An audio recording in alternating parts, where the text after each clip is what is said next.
Hello and welcome to another episode of Pipe Corner. Tonight I'm continuing my series of videos on There's a Pipe for That.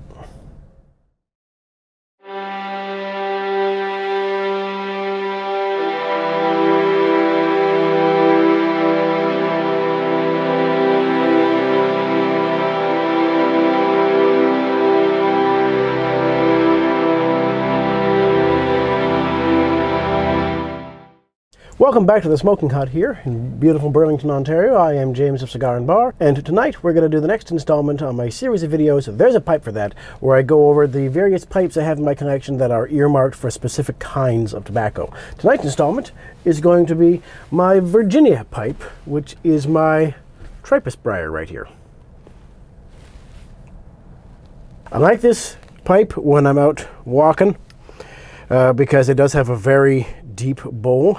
You can see there's quite a depth to it. So you can pack quite a lot of tobacco in this bowl if you want to just keep puffing for a long time. I find that Virginias do well with long smokes. They don't get too hot depending on how dry they are. I generally find that they smoke pretty well for long periods of time. For those of you who are not familiar with this series of videos, I'm going to have the link to one or two of them up on the top corner here so you can see previous ones in the series. But the idea is that some tobaccos give off a ghosting or an essence of its flavor into the pipe that is then experienced when you smoke the next tobacco in that pipe. And if you have a very subtle tobacco that you don't want to have ghosted with something that's very over the top, then that's going to be a problem unless you have a certain kind of pipe for that kind of tobacco. An example being for Virginia, if you have a pure Virginia and you just want to taste the Virginia tobacco, but prior to that you were smoking a really smoky Latakia, or if you were smoking a Lakeland and you wanted to get the soft essence of that floral geranium in there, but the previous one that you smoked was a chocolate aromatic, you're going to get a lot of crossover. You're not really going to taste the tobacco that you're smoking. You're going to taste that one tinged with the one before that. So the idea is have a pipe for each major style of tobacco so that you can kind of keep all those flavors in the same vein. It doesn't mean that you're not going to get some ghosting and you're not going to get some changes in the flavor that may push it too far one way or the other out of what it's supposed to taste like, but you're better off with a dedicated pipe for a style than free-for-all Wild West anything goes kind of mentality. Now, straight Virginia tobaccos. I've smoked a lot of tobaccos, and I have a lot of tobaccos in my collection that are Virginias, but a lot of them are vapors or Virginia Periques. And I wanted to pick something that was a little more straight in the vein of a Virginia, so I've got a couple here that I'm going to talk about, but of course I'm only going to smoke one. One of the tobaccos that came up in my research for this that I've smoked before and I really like is the Rattray's Jocks mixture, which is a really nice one, but I'm not going to go with that one today. I've also got the Three Nuns Green mixture, which is a very Virginia heavy blend, but I'm going to do a separate video on all three of the Three Nuns at some point in the future, so I'm going to hold off on this one. Another really good Virginia that I like to smoke is the Country Squire Green Dragon. The Green Dragon is part of their Tolkien Middle-earth series of tobaccos, but I want to bite off that one as a whole series as well. So I'm going to take a pass on the Green Dragon today with the understanding that it's going to show up in a later video. Which brings me down to my two choices that I've got left out with me in the hut. The first one would be a great option, one that I've smoked a lot and that I really like, and also has a Tolkien connection, would be the Capstan Blue. And I've got a jar of 2019 Capstan Blue right here, which is a great straight Virginia, all Virginia smoke. It's a really nice one, and was a favorite of Tolkien. It was one of the blends that he smoked a lot. And let's get some nose notes here. Oh yeah, raisin. Delicious raisin all the way. That's that Virginia raisin smell. But no, today we are going to go with another one that I have smoked in the past a lot. Picked up a couple of tins of this and I really like it. So that's going to be tonight's smoke. It is the MacBaren Stockton Spun Cut. I've had this particular jar of Stockton Spun Cut since 2020. This was one of the 3 tins that I bought, and I'm still on the first jar. It's a great tobacco. Let's get into some notes on it. Going to one of my go-to sources for information on tobacco, tobaccoreviews.com. We're going to look this up. It is MacBaren Stockton, and this is the special limited release, the spun cut plug. Stockton is a Virginia-based tobacco that includes Virginia, Cavendish, and Kentucky with no flavoring. A spun cut tobacco cut in small bird's eyes, a very special mild and cool smoke. This blend has a mellow sweetness with spicy, smoky undertones. And in reference to the Virginias specifically, the natural sugar content of the ripe Virginia tobaccos gives Stockton a slight sweetness. Unsweetened Cavendish, made from smoked dark-fired Kentucky tobaccos, has been added, giving a piquant taste. As a result, the tobacco is slightly bitter and rounded in taste. So that sweetness that the Virginias are known for is front and center in this one. Let's get some jar notes.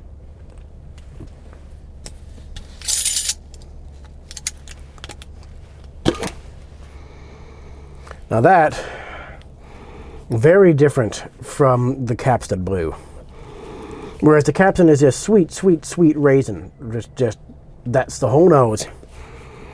This has that sweetness, but it's underneath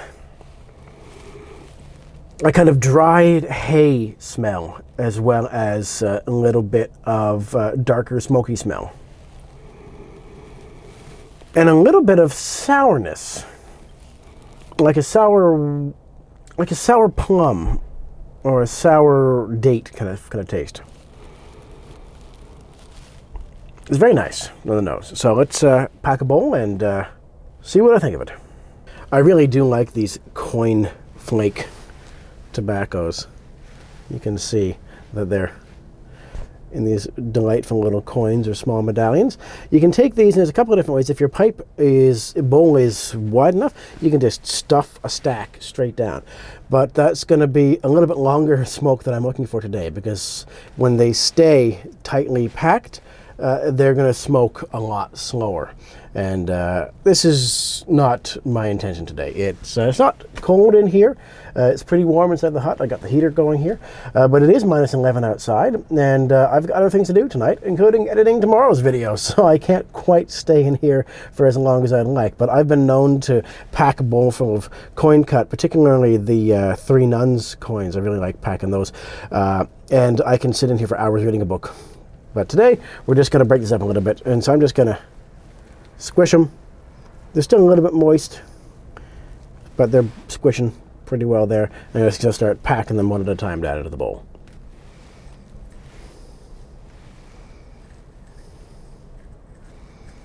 I've got about half of my large bowl here filled, maybe a little more.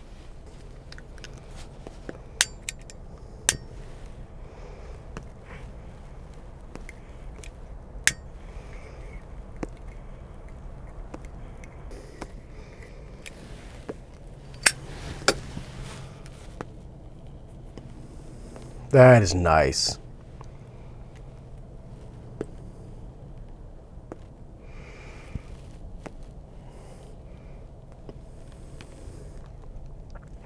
It's subtle and mild. MacBaren is known for a bite, and it is a bit spicy right on the tongue. And it does have a nice spice on the roof of the nose on the retrohale. That spiciness is now just filling my mouth. And on the retrohale, there's some nice spicy notes of burnt cedar. But that is a nice sweet raisiny Virginia underneath.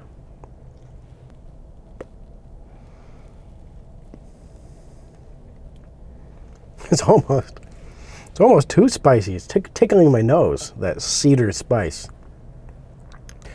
While I'm waiting to see if this tobacco has any turns in flavor at the mid-bowl, I'm going to pose a question to you viewers out there in YouTube land.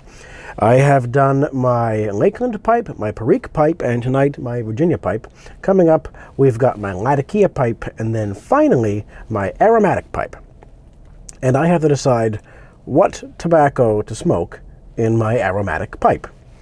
And I think I've got it narrowed down to two. Two of the most infamous and divisive aromatic tobaccos I can think of. So I'm going to ask you out there on YouTube and on Instagram to help me decide by voting for which tobacco I should smoke in my aromatic pipe. The two that I can think of that instantly seem to divide the crowd are Molto Dolce and Captain Black Grape. There are, of course, many other aromatics, and the other one that comes to mind to me first when it comes to aromatics is one of my favorite tobaccos, which is rare because I don't like a lot of aromatics, but this one really is in like one of my top 5 tobaccos. But that's going to be a surprise for another video sometime in the future. So the two I can think of that are the most entertaining for the viewers out there would be the Molto Dolce or the Grape. So I want you to leave a comment if you feel so inclined below on this video or on any of my other There's a Pipe for That videos. And I'm going to be posting this question over on Instagram, at Cigar and Bar on Instagram. And I'm going to be taking votes from that post as well to see which of those two are going to be the one that goes in the last bowl of the There's a Pipe for That series. Definitely around the mid bowl here, it's starting to taste more. There's a flavor that I get sometimes in some Latakia heavy blends. Is a bit of a spearmint kind of flavor, and it's quite nice. It just kind of sits there underneath. It's like spearmint, licorice root, kind of natural root beer. If you've ever had an all-natural root beer, there are some really nice ones, including one that gets sold by a vendor down in Indiana at the Battle of Mississinawa that I have attended many times. And if I get down there this year, or maybe I should just say the next time I get down there, I will post a video of a tasting of that particular root beer because it's fantastic. And that's what I get underlying in this tobacco, and it's very nice. It's very becoming. More about this pipe specifically. I'm known for holding my pipes short of the bowl under a crooked finger. I like to do that a lot. This one, I don't know whether it's just my posture today, but in general, I find that uncomfortable. So I tend to want to hold this one around the bowl. And because it is a very thick-walled bowl, and you can see that better in some of the close-up shots I'm going to be posting, because it is a very thick-walled bowl, it doesn't heat up too much, so I can hold that for quite a while. I'm getting now some of that spice and spearmint flavor dropping out, and it's just hitting me with more sweet and bitter. It's got that sweet raisiness with a bit of earthy bitterness in there. Wish I'd brought a cup of tea with me. Smoking it away here, it's taken on a much more mellowed, balanced sweetness. There's less bitterness, there's less spice, it's just sweet. And that's the kind of sweet Virginia flavor that I want to come through in a pipe that's dedicated for that kind of flavor. Another thing to note about Virginia tobaccos is that they are quite good, as I've stated in previous videos, for breaking in a pipe. The most important part of breaking in a pipe is building up that cake up the inside of the bowl so that when the tobacco burns in there, it doesn't burn the wood. You have an insulating layer of char that's caked on the inside of the bowl. Not too much, because as the cake and the briar wood expand and contract at different rates because of the different densities and the different compositions, you can get a point where the wood cracks. So you want to make sure that the thickness is just right, and we can go over breaking in a pipe in a future video if there's any call for that, if you have any interest in going over that subject. But my point being that the Virginias, because they have a higher sugar content, will caramelize and char a little bit better, so that you get a little more of a cake in there. So a sweet cake will build up on the inside of your bowl. So I'm frequently scraping this back, and it's frequently building up a char again. It's just part of maintenance of knowing your tobaccos and your pipes and making sure that you keep your equipment in good working order. There's also sweetness on my lips coming through from the moisture that's coming up the stem. There's more of a sweetness there than there is in the actual smoke. I can taste it more. So there is a sugar content that's coming through.